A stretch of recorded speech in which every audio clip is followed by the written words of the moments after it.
ప్రస్తుతం మనతో పాటు మాజీ ఎమ్మెల్యే అంజయ్ యాదవ్ గారు ఉన్నారు. అంజయ్ యాదవ్ గారు, ఇప్పుడు లక్ష్మీదేవిపల్లి ప్రాజెక్ట్ సంబంధించి మొత్తం మేమే చేస్తున్నాం, 2.5 సంవత్సరాలనే డెవలప్ అయింది.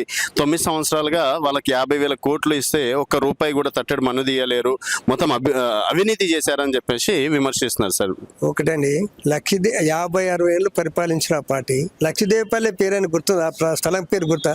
కేసీఆర్ వచ్చిన తర్వాతనే ఇక్కడ తెలంగాణ రాష్ట్రంలో ఎత్తైన ప్రదేశం లక్షద్వీపాలే కాబట్టి అక్కడ ఒక ప్రాజెక్ట్ కట్టి అంతటా నెత్తి మీద కుండ పెట్టినట్టు అన్ని ప్రాంతాలు నిలువతాయి కానీ ఉద్దేశంతో ఆ ప్రాజెక్టు డిజైన్ చేసాడు.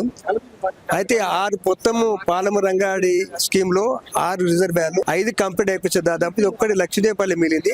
అదొక్కటి చేస్తే అయిపోతుంది. అది సర్వే అవన్నీ కంప్లీట్ అయిపోయినాయి. అది చేస్తే అయిపోయాయి కదా.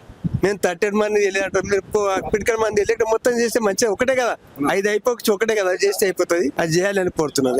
అయితే అక్కడ మొత్తం అవినీతి జరిగింది అని చెప్పేసి అంటున్నారు. 2.5 సంవత్సరాల్లోనే వీళ్ళు వచ్చినాకనే అభివృద్ధి జరుగుతుంది అంట కదా సార్, పనులు అవుతున్నాయి అంట కదా కాంగ్రెస్ వాళ్ళు వచ్చి చూపించాలి. ఆడికి వచ్చి మా టైంలో ఏమైంది మేము పోయి తిరిగి చూపిస్తాం వాళ్ళు ఎంత పనులని. వాళ్ళు వచ్చినాక ఏం చేసినా వాళ్ళు తిరిగి చూపించాలి, ప్రజలకు చూపించాలి, చూపిస్తే మంచిది.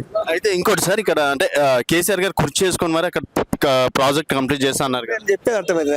మొత్తం అక్కడ నుంచి నీళ్ళు బాగుపోతలేదు, నది పోతలేదు, అక్కడనే కట్టడానికి కింది నుంచి మీదికి నీళ్ళు తీసుకురావాలి. 5 ప్రాజెక్టులు కాదు, 5 ప్రాజెక్టులు కంప్లీట్ అయిపోయినాయి. ఇదొకటి చేసి అయిపోతుంది. 5 అయినాయి, 10 ఏళ్ళు 5 చేసిన రిజర్వేయర్ నాలరపూరు, ఏదుల, ఒట్టెము, కరివేన, ఉదండపురం అయిపోయినాయి. ఒక లక్షద్వీపాలే మిగిలింది. ఒకటి చేస్తే అయిపోయాయి కదా. ప్రతిపక్షాలందరూ లక్ష్మీదేవిపల్లి ప్రాజెక్ట్ రీసెంట్ గా కవిత గారు రావడం అనేది జరిగింది. గతంలో ఎంతో మంది ఆయన పని చేసేంతవరకు కేసీఆర్ ఇంతవరకు పని చేసాడు. కొద్దిగా మిగిలింది, ఇక చేస్తే అయిపోతాయి కదా.